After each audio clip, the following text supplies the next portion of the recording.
Hello दोस्तों, मैं अभय Yadav NC academy की ऑनलाइन क्लास में आपका फिर से स्वागत करता हूं। हम लोगों ने एवरेज के 2 पार्ट पढ़ लिए थे और आज हम लोग एवरेज का तीसरा पार्ट पढ़ेंगे और इसमें बचे हुए कॉन्सेप्ट्स को करेंगे। आज जो पहला टाइप हम लोग करने वाले हैं इस थर्ड पार्ट में, ये है प्रतिस्थापन मेथड। प्रतिस्थापन का मतलब ये होता है एक ग्रुप दिया होगा कुछ लोगों का, उसमें से जितने ग्रुप से व्यक्ति जाएंगे उतने ही आएंगे और जाने से या आने से कुछ ना कुछ या तो वृद्धि हो रही होगी या कमी हो रही होगी। तो हम लोग इस प्रकार के क्वेश्चन आज करेंगे। जैसे इस टाइप का हम लोग आज पहला क्वेश्चन देखते हैं। पहला क्वेश्चन है कि जब 60 किलोग्राम भार वाले एक व्यक्ति को एक नए व्यक्ति से प्रतिस्थापित किया जाता है तो 25 व्यक्तियों के औसत भार में 1 किलोग्राम की वृद्धि हो जाती है, तो नए व्यक्ति का भार ज्ञात करें। देखिए, हमें ज्ञात क्या करना है, हमें इस क्वेश्चन में उस नए व्यक्ति का भार ज्ञात करना है। नए व्यक्ति का भार ज्ञात करना है। ठीक है, अब आप थोड़ा सा सोचो कि एक 60 किलोग्राम का व्यक्ति गया है और उसकी जगह एक दूसरा व्यक्ति आया है और उस दूसरे व्यक्ति के आने की वजह से 25 व्यक्तियों के औसत भार में कितने किलोग्राम की वृद्धि हो गई है? 1 किलोग्राम की वृद्धि हो गई है। यानी सीधी सी बात है, जो नया व्यक्ति आया है, ठीक है, तो वो 60 किलोग्राम से तो ज्यादा ही होगा। क्यों? क्योंकि 60 किलोग्राम का गया है और जो नया व्यक्ति आया है उसकी वजह से औसत में वृद्धि हो गई है। इसका मतलब वो इससे तो ज्यादा ही होगा। अच्छा, कितना ज्यादा होगा? वो कितना ज्यादा होगा? टोटल कितने व्यक्ति थे? 25, और इन सभी में वृद्धि कितने की हुई है? 1 की। इसका मतलब कुल कितने किलोग्राम की वृद्धि होगी? 25 किलोग्राम की।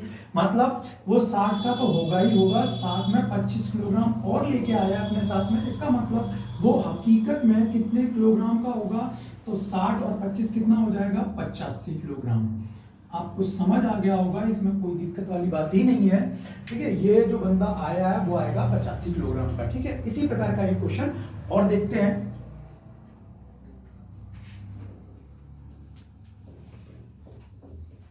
अगला क्वेश्चन है, किसी कक्षा में 50 विद्यार्थी हैं। 50 किलोग्राम भार वाले एक विद्यार्थी चला जाता है तथा उसके स्थान पर एक नया विद्यार्थी आ जाता है, जिससे कक्षा का औसत भार आधा किलोग्राम बढ़ जाता है। फिर से देखो, वही वाली बात यही है। अब जो नया विद्यार्थी आया, अगर मैं बोलूंगी जो नया विद्यार्थी आया, ठीक है, इस नए विद्यार्थी का भार कितना होगा? इस नए विद्यार्थी का भार कितना होगा? तो ऑब्वियस सी बात है, 50 किलोग्राम का एक व्यक्ति गया है, 50 किलोग्राम का एक छात्र गया है, 50 किलोग्राम का, और इस 50 किलोग्राम के जाने से एक नया छात्र आया है और नए छात्र के आने की वजह से जो 50 विद्यार्थियों का समूह था, उस 50 विद्यार्थियों के समूह में प्रत्येक में वृद्धि, औसत का मतलब ये होता है जितने भी लोग हैं उन सभी में वृद्धि हो जाएगी। और वृद्धि हुई है कितने की? आधे किलोग्राम की। इसका मतलब कितने की हो जाएगी? आप इससे डिवाइड कर दोगे तो ये कितना आ जाएगा? 25। इसका मतलब 50 किलोग्राम तो था ही, और प्लस साथ में ये एक्स्ट्रा कितना है? 25 किलोग्राम। तो आप इन दोनों को ऐड कर दोगे, 50 और 25 कितना हो जाएगा?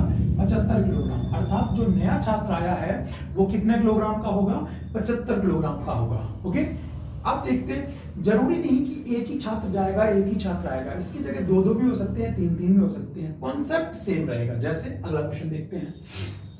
अगला क्वेश्चन क्या है उसको देखते हैं हम लोग।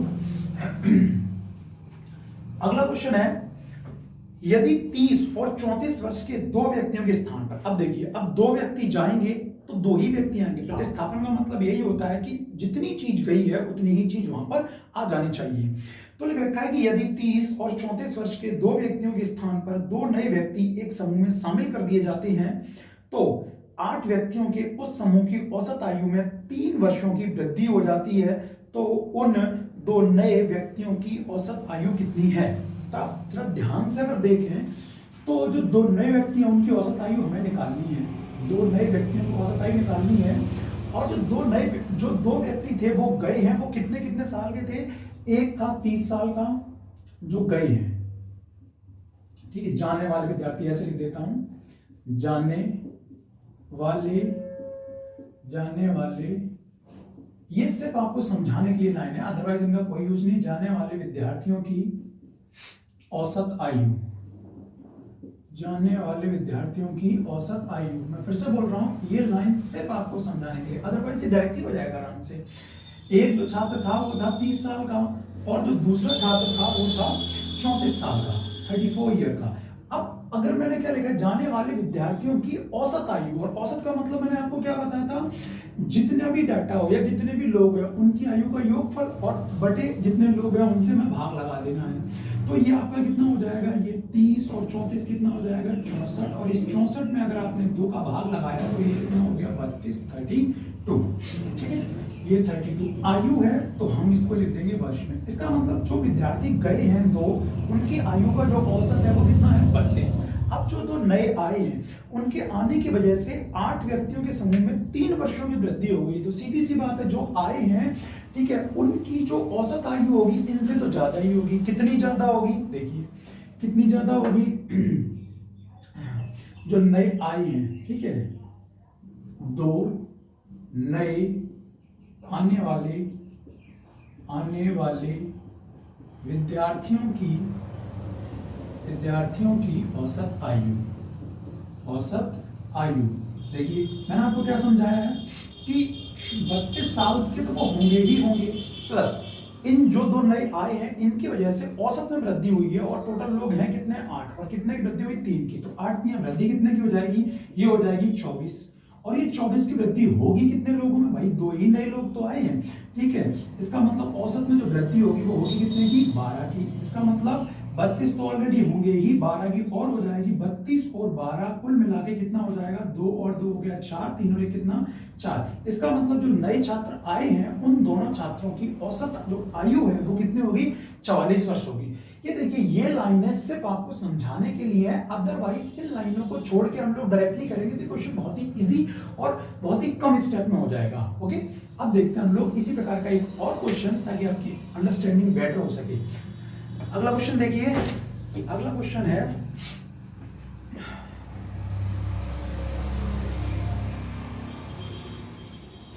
अगला क्वेश्चन लिख रखा है, इसी प्रकार का एक क्वेश्चन देखते हैं। लिख रखा है कि किसी क्रिकेट टीम के 11 खिलाड़ियों की औसत आयु 2 महीने बढ़ जाती है जब उनमें से 2 खिलाड़ी जिनकी आयु 18 वर्ष और 20 वर्ष के स्थान पर 2 नए खिलाड़ी ले लिए जाते हैं। इसका मतलब बिल्कुल सेम क्वेश्चन है, मतलब 2 खिलाड़ी थे, एक था 18 साल का, अब मैं देखिए इसमें लैंग्वेज नहीं लिख रहा हूँ, एक था 18 साल का और एक था 20 साल का। अगर मैं बोलूँ कि इनकी औसत आयु कितनी होगी तो आप बोलोगे 20 और 18 कितना हो जाएगा 38, और मैं 2 का भाग लगाऊंगा, इसका मतलब कितना 19। यानी जो गए हैं, जो विद्यार्थी गए हैं 2, उनकी जो औसत आयु है वो कितनी है 19 वर्ष है। और आगे लिख रखा है कि जो 2 नए आए हैं उनकी वजह से 11 खिलाड़ियों की औसत आयु में 2 महीने की वृद्धि हो जाएगी। तो ऑब्वियस सी बात है जो नए खिलाड़ी आए हैं उनकी आयु होगी ज्यादा। उनकी आयु कितनी होगी, औसत आयु भाई 19 वर्ष तो होगी ही होगी। क्यों, क्योंकि इनके आने से औसत में वृद्धि हुई है। कितने खिलाड़ियों में वृद्धि हुई है, 11 खिलाड़ियों में वृद्धि हुई है। ठीक है, 11 खिलाड़ियों में वृद्धि हुई है, कितने महीने की 2 महीने की वृद्धि हुई है। ठीक है, 2 महीने की, यानी टोटल इतनी की वृद्धि हो जाएगी। और ये खिलाड़ी हैं कितने 2, तो 2 से ये 2 कट जाएगा। इसका मतलब जो राइट आंसर आ जाएगा वो आ जाएगा 19 वर्ष। और यहाँ पर देखिए कितने महीने बचे हैं 11 महीने। इसका मतलब जो 2 नए विद्यार्थी आए हैं उनकी आयु हो जाएगी 19 वर्ष और 11 महीने। यही हमारा हो जाएगा राइट आंसर। ओके, अब हम लोग देखते हैं अपना नेक्स्ट क्वेश्चन। देखिए नेक्स्ट क्वेश्चन, कल भी मैंने अगर आपने सेकंड पार्ट सही से देखा हो एक क्वेश्चन करवाया था, बिल्कुल वैसा ही है। अगर आपको नहीं समझ आया तो मैं आपको कॉन्सेप्चुअली इस बार समझा दूंगा। इसको देखिए, लिख रखा है कि एक छात्र 2 अंकों वाली 10 संख्याओं का औसत निकालता है। यदि एक संख्या के अंकों को परस्पर बदल दिया जाए तो औसत 3.6 बढ़ जाता है। तो 2 अंकों वाली संख्या के बीच अंतर क्या होगा। देखिए जो वृद्धि हो जाती है, कुल वृद्धि कितनी हो जाती है आपको ये देखना है। जो कुल वृद्धि है वो हो जाती है 3.6। ठीक है, और जो टोटल संख्या है वो है कितनी 10। देखना 10 संख्याओं का औसत निकालता है, यानी कुल वृद्धि अगर देखी जाए तो कितनी हो जाएगी 36। ओके, इस प्रकार का मैंने सवाल कराया था जिसमें 1.8 की वृद्धि हो रही थी। तो संख्या 10 ही थी, तो 1.8 में 10 का मल्टीप्लाई करो कितना आएगा 80।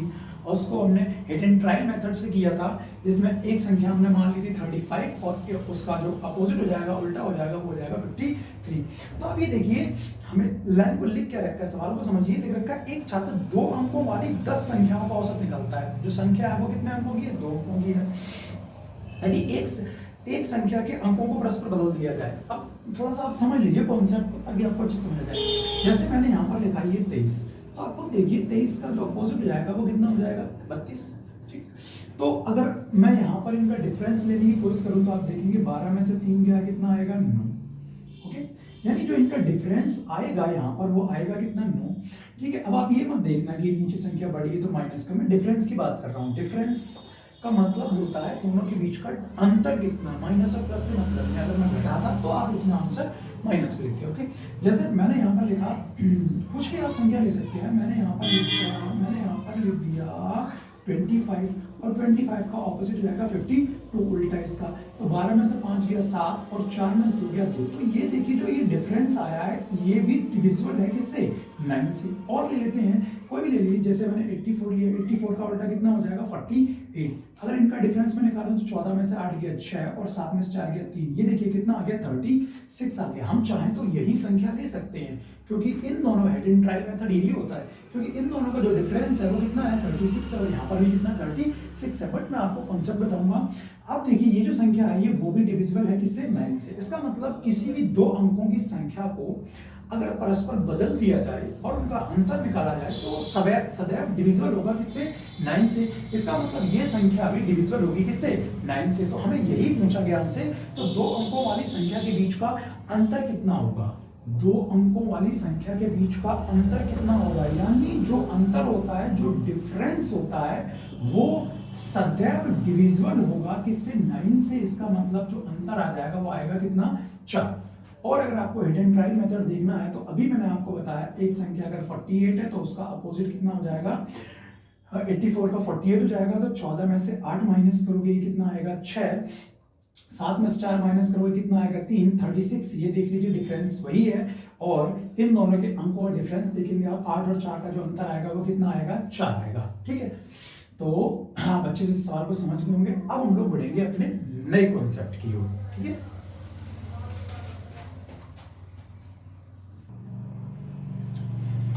देखिए अब हम लोग बढ़ेंगे अपने नेक्स्ट टाइप की ओर। जो नेक्स्ट टाइप है इसमें क्या है, देखिए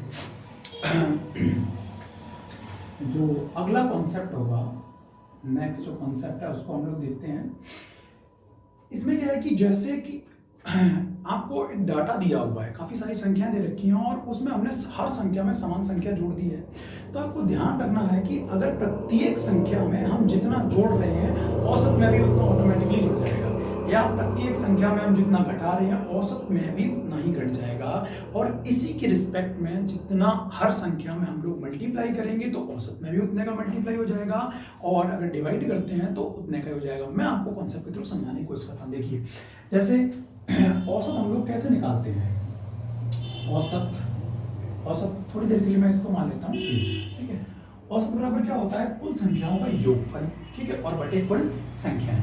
तो मैंने यहाँ पर संख्या मान ली, ये मैंने मान लिया a1 plus a2 plus a3 plus a4 और प्लस डॉट डॉट डॉट कितना हो जाएगा an तक है। कितनी संख्या हमें पता है, टोटल n संख्याएं हैं। तो और बटे में कितना आ जाएगा, ये n आ जाएगा। ये हमारा हो गया औसत। अब मैं क्या कर रहा हूं, प्रत्येक संख्या में x जोड़ रहा हूं, प्रत्येक संख्या में x जोड़ रहा हूं। देखिए इससे क्या आएगा, तो औसत सीधी सी बात है कुछ बदलेगा। तो अभी औसत a था, अब मैंने औसत ले लिया a' बराबर, देखिए क्या जाएगा a1 प्लस का x, आगे कितना आएगा a2 प्लस का x, ठीक है, और plus dot dot dot dot यहाँ पर कितना आ जाएगा an और प्लस का x आ जाएगा, और अपॉन संख्या है तो भाई कितनी है n ही। और अगर सही से हम लोग इसको लिखें तो ये आ जाएगा a' इज इक्वल a1, इनको अलग अलग लिख लीजिए a1 plus a2 plus dot dot dot an। और आप देखेंगे कि जो ये x है वो कितनी बार आएगा, n बार आएगा। इसका मतलब ये कितना हो जाएगा xn। इस n का डिवाइड अलग अलग कर दीजिए, इसमें n का अलग कर देंगे, इसमें n का अलग कर देंगे, इस n से n कैंसिल हो जाएगा। अब आप ये देखिए कि ये क्या है, जो ये है इसका मान कितना था a, इसका मतलब ये आ जाएगा a' इज इक्वल a और प्लस यहाँ पर कितना आ गया, ये रहा x। यानी जो नया हमारा औसत निकल के आया है वो कितना निकल के आया है a प्लस x। a का मतलब पहले वाला औसत, यानी पहले वाले औसत में हमने जोड़ दिया कितना x। तो आपको अच्छे से समझ आया होगा कि अगर प्रत्येक संख्या में हमने x जोड़ा है तो ऑटोमेटिकली आपको ये पूरा सवाल नहीं करना है। अब अगर कॉन्सेप्ट आएगा तो आपको क्या करना है कि अगर प्रत्येक संख्या में x जोड़ा गया है, ठीक है, तो आप क्या करोगे, डायरेक्टली जो औसत दे रखा होगा उसमें ही जोड़ दोगे। और इसी प्रकार से आप अपने हिसाब से चेक कर सकते हैं। माइनस के लिए भी यही रूल होता है, यही सेम कॉन्सेप्ट है। मल्टीप्लाई के लिए और डिविजिबिलिटी के लिए भी सेम रूल होता है। मतलब आप प्रत्येक संख्या में जितना जोड़ोगे या घटाओगे या गुणा करोगे या भाग करोगे, औसत में ऑटोमेटिकली वही हो जाएगा। ये रहा आपका प्रूफ, ठीक है। अब एक क्वेश्चन में इस पे डिपेंडेंट आपको करके दिखाता हूं ताकि आप अच्छे समझ पाओ, ओके।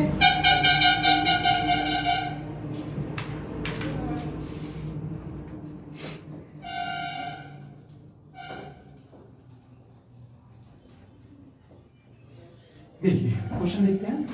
लिख रखा है कि 10 के पहले 10 गुणजों का औसत 55। हमसे बोला गया है 10 के पहले जो 10 गुणज हैं, 10 के पहले 10 गुणजों का औसत, 10 के पहले 10 गुणजों का जो औसत है वो है 55, ठीक। अब हमसे बोला गया है यदि हर संख्या को 2 से विभाजित किया जाए। अभी मैंने आपको क्या समझाया, अगर हर संख्या को 2 से विभाजित करेंगे तो औसत भी ऑटोमेटिकली 2 से डिविजिबल हो जाएगा, 2 से विभाजित हो जाएगा। एक रखा है कि यदि हर संख्या को 2 से विभाजित और 3 से गुणा किया जाए, हर संख्या में 3 का गुणा होगा तो ऑटोमेटिकली औसत में भी 3 का गुणा हो जाएगा। तो हमसे बोल रखा है तो नया औसत कितना हो जाएगा, तो नया औसत देखते हैं कितना हो जाएगा। ये हो जाएगा 5 तियां 15, 5 तियां 15 और 1 16, यानी 165 बटे कितना 2। भाग लगा दीजिए, 2 8 16, 2 दूनी 4, 2 पंजे 10। इसका मतलब जो नया औसत अब आ जाएगा वो आ जाएगा आपका 82.5। और पहले वाला औसत कितना था, वो था आपका 55। तो आप अच्छे से समझ गए होंगे कि मैंने आपको क्या कॉन्सेप्ट समझाया। अब हम लोग चलते हैं अपने नेक्स्ट कॉन्सेप्ट की ओर।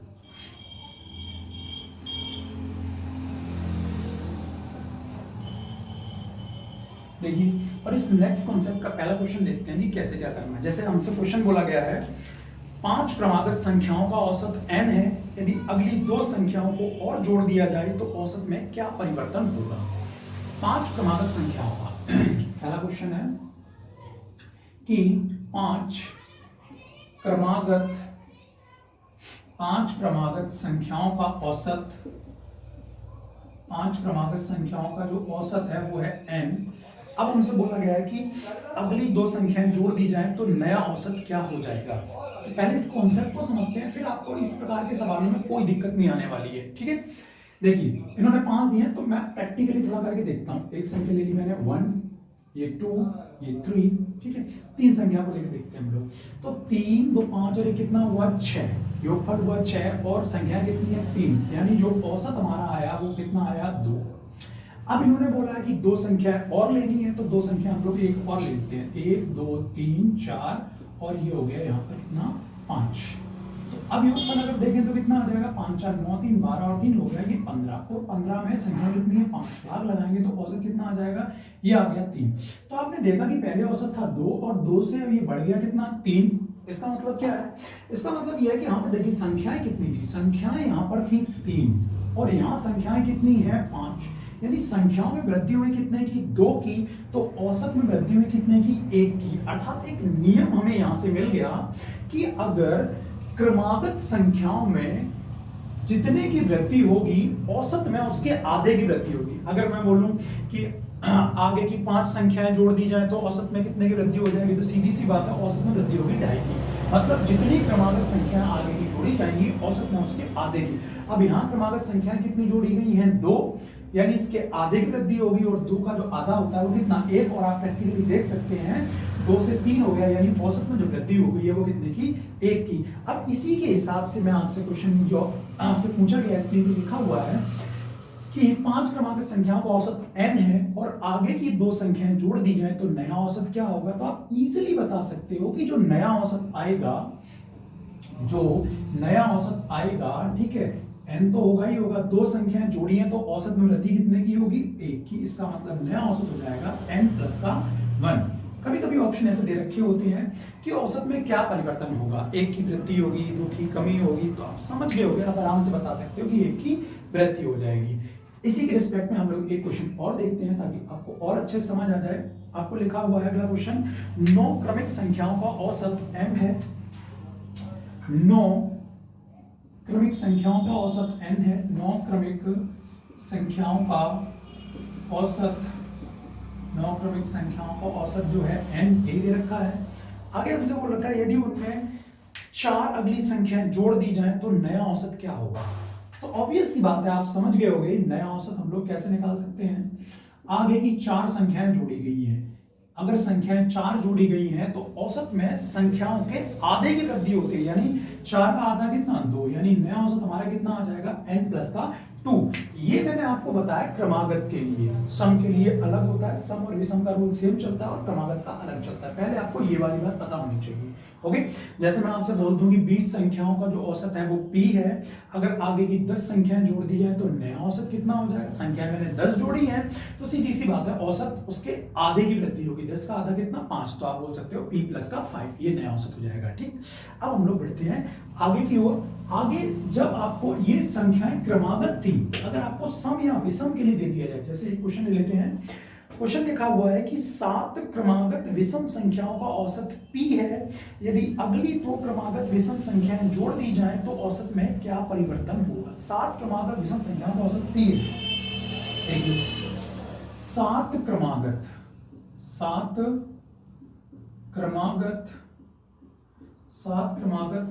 विषम संख्याओं का जो औसत है वो है कितना p। 7 क्रमागत विषम संख्याओं का औसत दे रखा है p। अब हमसे आगे बोला गया है कि यदि अगली 2 क्रमागत विषम संख्याएं जोड़ दी हैं, तो पहले आप लोग कॉन्सेप्ट को समझते हैं, फिर इजीली आराम से कर सकते हैं, कोई दिक्कत ही नहीं है। तो देखिए 7 क्रमागत की जगह पहले मैं थोड़ी सी ले लेता हूं 1 3 5, मैंने मान लो मात्र ले ली 3 क्रमागत संख्याएं। चेक कीजिए इसको, 5 3 8 और कितना हो गया, ये हो गया 9। संख्याएं कितनी है 3, यानी जो औसत आएगा वो आएगा कितना 3 आएगा। अब हम लोग ले लेते हैं 1 3 5 7, ठीक, और 7 के आगे 9। तो आप यहां पर देखेंगे पहले संख्या मैंने ली थी 3, अब आगे की 2 संख्याएं मैंने जोड़ दी हैं, योगफल दिए 9 7 16, 16 और 5 21 3 24, गलत हो गया दोबारा देख लीजिए, सॉरी, ये 9 7 16 हो गया, 16 और 5 21, 21 और 3 24, 24 और कितना हो गया 25 सीधा। और यहाँ पर देखेंगे 1 2 3 4 और 1 5, यानी 5 से हम लोग डिवाइड करेंगे तो जो औसत आएगा वो कितना आएगा 5 आएगा। अब आप यहाँ पर देखिए पहले औसत था कितना 3 और बाद में औसत कितना हो गया 5, यानी जो औसत में वृद्धि हुई है वो कितने की हुई है 2 की वृद्धि हो रखी है यहाँ पर। अब ये देखिए संख्याओं में कितने की वृद्धि हुई थी, पहले 3 थी बाद में 5, बाद में यहाँ पर 1 2 3 4 5 हो गई, यानी संख्याओं में वृद्धि कितने की 2 की, औसत में भी वृद्धि कितने की 2 की। तो यहाँ से आपको इजीली पता लग गया है कि विषम संख्याओं में क्या होता है कि जितनी संख्याओं में वृद्धि होगी औसत में भी उतने की ही वृद्धि हो जाएगी। अब मैं अगर आपसे इस सवाल का क्वेश्चन पूछूं तो आप आराम से बता सकते हो। आपसे बोला गया था कि 7 क्रमागत विषम संख्याओं का औसत p है, यदि आगे की 2 क्रमागत विषम संख्याएं और जोड़ दी जाए तो नया औसत क्या हो जाएगा। तो आप इजीली बता सकते हो कि जो नया औसत होगा वो हो जाएगा आपका p। आगे की 2 संख्याएं जोड़ दी हैं तो औसत में भी वृद्धि कितने की हो जाएगी 2 की। आगे की 3 संख्याएं जोड़ी जाती हैं तो औसत में वृद्धि कितने की 3 की। विषम में सीधा सिस्टम है, जितनी संख्याएं जुड़ेंगी औसत में भी उतने की ही वृद्धि होगी। ओके, एक क्वेश्चन और देख लेते हैं हम लोग। ये हमने विषम के लिए देखा है, एक क्वेश्चन हम लोग सम के लिए और देखते हैं। सम के लिए क्वेश्चन क्या लिखा हुआ है कि 5 क्रमागत सम संख्याओं का औसत m है। 5 क्रमागत सम संख्याओं का जो औसत है वो दिया गया है हमें m। 5 क्रमागत सम संख्याओं का जो औसत है वो m है। तो अगली 3 संख्याएं जोड़ने पर औसत में क्या परिवर्तन होगा। ओके भाई, प्रैक्टिकली पहले चेक करेंगे, छोटी संख्या लेके प्रैक्टिकली चेक कर लिया करो तो एक रूल बन के आ जाता है। हमने ले लिया पहली विषम संख्या कौन सी होती है 2, उसके बाद 4 और उसके बाद ये 6, 6 4 10 और 2 कितना हो गया 12, भाग लगाएंगे 3 से तो औसत कितना आ जाएगा, ये आ गया 4। अब देख लेते हैं 2 4 6 8 10, हमने मान लो 2 ही लेके देख लिया तो 4 तो 6 6 12 8 20 और 10 कितना हुआ 30। संख्या कितनी होगी 1 2 3 4 और एक ये 5, इसका मतलब 5 का 30, यानी अब औसत कितना आ गया 6, 4 से 6, यानी औसत में वृद्धि कितने की 2 की। संख्या पहले थी 3 और बाद में हो गई 5, यानी संख्याओं में भी वृद्धि कितने की 2 की। तो क्लियर हो गया क्लियर क्या हो गया कि जितनी संख्याओं की वृद्धि होगी उतने ही औसत की वृद्धि होगी। यानी आपको एक बात समझ आई है, जो हमारी क्रमिक संख्याएं होती हैं उसमें क्या होता है, जितनी संख्याएं बढ़ेंगी औसत उससे आधा बढ़ेगा, और सम या विषम संख्याएं होंगी तो इनका सीधा कॉन्सेप्ट है कि जितनी संख्याएं बढ़ेंगी औसत में भी उतने की ही वृद्धि हो जाएगी। अब जो मर्जी क्वेश्चन आ जाए आपको कोई दिक्कत ही नहीं होने वाली है। जैसे ये क्वेश्चन था 5 क्रमागत सम संख्याओं का औसत m है और आगे की 3 संख्याएं जोड़ दी जाए तो नया औसत कितना हो जाएगा, तो सीधी सी बात है जो नया औसत होगा वो कितना हो जाएगा, नया औसत हो जाएगा जितनी संख्याएं बड़ी है औसत में उतने की वृद्धि, यानी m प्लस संख्याएं कितनी बड़ी 3, तो आंसर हो जाएगा m प्लस का 3। ये देखिए अभी मैंने आपको जितने भी क्रमिक संख्याओं के सम के और विषम के जो भी सवाल बताए हैं इनमें हमने आगे की संख्याएं जोड़ी है। अगर पहले की संख्याएं जोड़ दी जाए तो अभी तक हमने जोड़ा था, अगर पहले वाली संख्याओं की बात करी जाएगी तो औसत जो है उसमें कमी आ जाएगी। कैसे, एक सवाल देखते हैं उसके माध्यम से सारी चीजें क्लियर हो जाएंगी। एक सवाल से आपका सब कुछ क्लियर हो जाएगा और इस टाइप का कोई भी सवाल फिर कभी नहीं छूटेगा। देखिए लिख रखा है कि 5 क्रमागत संख्याओं का औसत x है। 5 क्रमागत संख्याओं का जो औसत दिया गया है हमें वो दिया गया है x। अब हमसे बोल रखा है यदि इनमें पहली 2 क्रमागत संख्याएं जोड़ लिया जाए। अब देखिए पहली 2 क्रमागत बाद वाली नहीं जोड़नी है, जो ही संख्याएं हैं उनसे पहले की संख्याएं जोड़नी है। तो हमसे बोल रखा है यदि इनमें पहली 2 क्रमागत संख्याओं को जोड़ लिया जाए तो औसत में क्या परिवर्तन होगा। ओके, तो देखिए इसमें क्या परिवर्तन होगा। अब 5 क्रमागत संख्याएं हैं तो मैं आपको कॉन्सेप्चुअली पहले समझा देता हूं। जैसे मान लो मैंने रैंडमली ले लिया, मैंने लिया 6 7 8, अगर मैं इनका औसत निकालूं तो कितना हो जाएगा, आप देख सकते 8 7 15, 15 और 6 कितना हुआ 21, और 21 में अगर मैं 3 का भाग लगाऊं तो जो ये औसत आएगा वो आएगा कितना 7। अब पहले की संख्या लेनी है, यानी 6 से पहले कितना आता है 5, और 5 से पहले कितना 4 आएगा, और उसके बाद ये 7 और ये 8। अब देखिए 8 7 15, 15 और 5 ये 6, और 6 से पहले यहाँ पर ये 5 और 5 से पहले ये 4। ठीक है, 8 7 6 5 4, ये मैंने इन तीनों संख्याओं से पहले ये 2 संख्या ले ली है। बट योगफल देखिए 8 7 15 6 21, 21 और 5 26, और 4 कितना हो गया 30, और संख्याएं देखिए कितनी हो गई है 1 2 3 4 5। यानी अब आप औसत देखेंगे कितना हुआ है, पहले था 7 और बाद में रह गया कितना 6, यानी औसत में जो कमी आई है वो कितने की 1 की आई है। अब आप अच्छे समझ गए होंगे। आगे की संख्याएं अगर बढ़ाई जाएंगी तो औसत में वृद्धि होगी। कितने की वृद्धि होती है, जब क्रमागत संख्याएं होती हैं तो यहाँ पर देखिए संख्या पहले थी 3 और 3 के बाद संख्या होगी कितनी 5। संख्याओं में वृद्धि कितने की हुई है 2 की, और यहाँ देखिए औसत में कमी आई है कितने की 1 की। वही कॉन्सेप्ट है, जितनी संख्याओं में वृद्धि होगी औसत में उसके आधे की वृद्धि होगी। कब, जब आगे की संख्याएं जोड़ी जाएंगी तब वृद्धि होगी, और जब पहले की संख्याएं जोड़ी जाएंगी तब होगी तो आधे की, लेकिन वृद्धि नहीं क्या कमी। और यही कॉन्सेप्ट चलेगा आपका सम और विषम में। सम में क्या होगा, जितनी संख्याएं आपकी पहले की बढ़ाई जाएंगी औसत में उतने की ही कमी होगी, और विषम में भी सेम कॉन्सेप्ट चलेगा। ओके, तो इसका आंसर आप आराम से बता सकते हैं। हमसे क्या बोला था, मैं दोबारा पढ़ देता हूँ।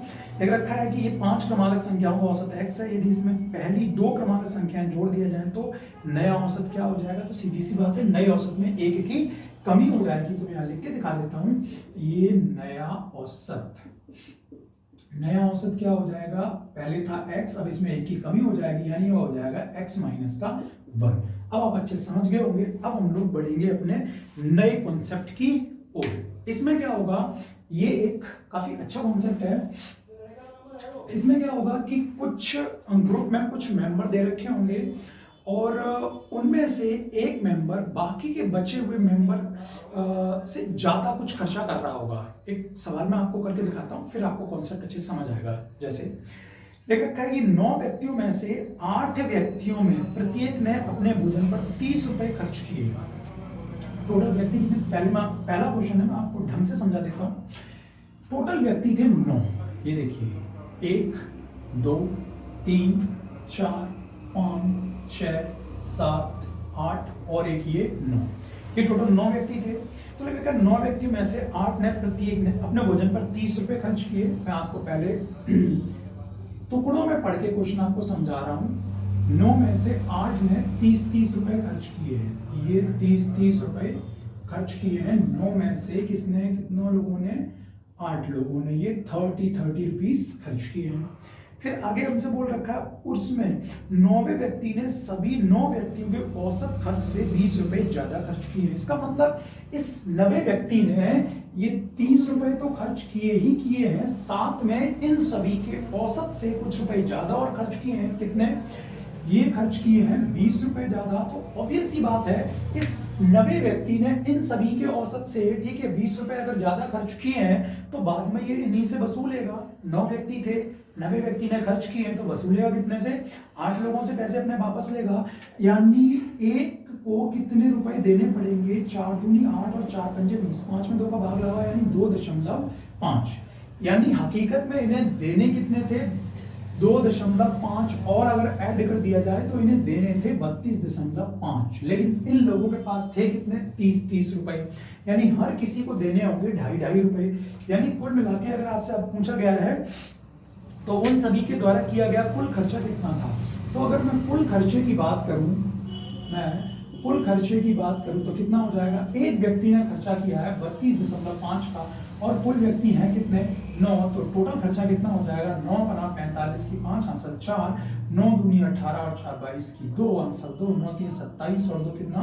29। इसका मतलब कितना हो जाएगा? 292 रुपए और 50 पैसे। ये टोटल खर्चा आपका आ गया है। अब देखिए हर सवाल में आपको ये नहीं करना है, इतना नहीं करना है। तो क्या करना है? मैं एक बार आप इसको नोट कर लीजिए, फिर मैं आपको दोबारा समझाता हूँ। करना क्या होता है आपको? देखिए इसमें आपको क्या करना है, जैसे टोटल 9 व्यक्ति थे और 9 में से 8 ने अगर 30 खर्च किए थे और 9वें व्यक्ति ने इन सभी के औसत से 20 रुपए ज्यादा खर्च किए हैं, तो सीधी सी बात है उसने भी 30 रुपए का खर्च किए ही किए हैं और प्लस कुछ ज्यादा और किए हैं। तो कितने ज्यादा खर्च किए हैं? वो किए हैं 20। कितने लोगों से वसूलेगा? भाई 9 लोग हैं, ठीक है, 8 लोगों का उसने पे किया है तो 8 लोगों से बोलेगा ना कि अब मेरे पैसे वापस दो। तो 4 दूनी 8 और ये 4 पंजे 20। इसका मतलब इसे हर बंदे से चाहिए कितना? 2.5। इसका मतलब ये है कि जब उन्होंने 30 रुपए दिए थे तो उनके पास, हर बंदे के पास कम पड़ रहे थे 2.5, यानी देने थे हर किसी को 32.5।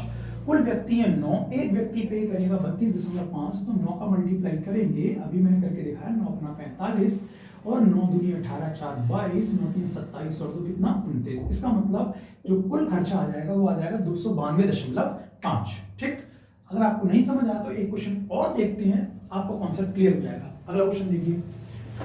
अगला क्वेश्चन लिख रखा है कि 9 लड़कियां और एक लड़का लंच के लिए किसी होटल में गए। अगर प्रत्येक लड़की ने 30 रुपए खर्च किए हैं, अब इसी बात है, देखिए अगर प्रत्येक लड़की ने 30 रुपए खर्च किए हैं और लड़के ने सभी 10 के औसत से 72,000 रुपए ज्यादा खर्च किए हैं, उस लड़के ने 72,000 रुपए ज्यादा खर्च किए हैं। अब ये 72,000 रुपए किन से लेगा? लड़कियों से। लड़कियां हैं कितनी? 9, यानी एक लड़की को कितने देने हैं? 9×72, यानी एक लड़की को देने हैं कितने? 8,000 रुपए। यानी लड़कियों ने दिए कितने रुपए थे? 30 रुपए, 8,000 और देने। इसका मतलब हर एक बंदे को देने थे कितने? 8,030। तो हमसे बोला गया है कि कुल खर्चा ज्ञात करें। तो अगर हमें कुल खर्चा निकालना है तो सीधी सी बात है, एक के हिस्से का खर्चा है 8,030 और कुल लोग 9 लड़कियां, एक लड़का, कुल है कितने? 10, यानी कुल खर्चा कितना हो जाएगा? 80300। ठीक है, इसका मतलब 80,300 रुपए टोटल खर्चा आएगा। ओके, आप नोट कर सकते हैं इस सवाल को। अगला एक क्वेश्चन और देखते हैं ताकि आपका ये कॉन्सेप्ट और बेटर हो सके। अगला क्वेश्चन देखिए। अगले क्वेश्चन में लिखा है कि एक 10 व्यक्तियों की टीम में 9 व्यक्तियों में से खाने पर प्रत्येक ने 40 रुपए का खर्च किया। टोटल 10 लोग हैं और उसमें से 9 ने 40 रुपए दिए हैं। आगे बोल रखा है और जो 10वां व्यक्ति है वो सभी 10 व्यक्तियों के औसत से 9 रुपए ज्यादा खर्च करता है। ये 9 रुपए ज्यादा खर्च करता है, सीधी सी बात है। टोटल 10 व्यक्ति हैं, 10वां व्यक्ति 9 रुपए ज्यादा खर्च करता है तो वसूलेगा कितने लोगों से? 9 से। यानी एक के हिस्से में कितना आएगा? 1। यानी जिन्होंने 40 रुपए दिए उन्हें हकीकत में देने कितने थे? 41 रुपए देने थे। अगर कुल खर्चे की बात आएगी तो कुल खर्चा कितना हो जाएगा? कुल खर्चा आपका हो जाएगा 41 और टोटल लोग हैं कितने 10, तो यानी 410 रुपए हो जाएगा। ओके मित्रों, उम्मीद करता हूं आपको वीडियो काफी अच्छी लगेगी आप अगर सही से पढ़ेंगे। बाकी का जो भी बचा हुआ है अब मैं क्या करने वाला हूं, जो भी आपके एग्जाम में आए हुए क्वेश्चंस हैं अब अगले वीडियो में वो क्वेश्चंस आएंगे, आपको काफी मजा आने वाला है। और आपको अगर इन क्वेश्चंस की पीडीएफ चाहिए या जो मैं हिंदी पढ़ा रहा हूँ उसकी पीडीएफ चाहिए तो हमारे टेलीग्राम एक ग्रुप बना हुआ है, उसमें आप लोग ज्वाइन हो सकते हैं। वहां पर आपको अपडेट्स, जो भी आपका अपडेट्स आएगा वो आपको मिलते रहेंगे। ठीक है दोस्तों, मिलते हैं नेक्स्ट वीडियो में। जय हिंद, जय भारत।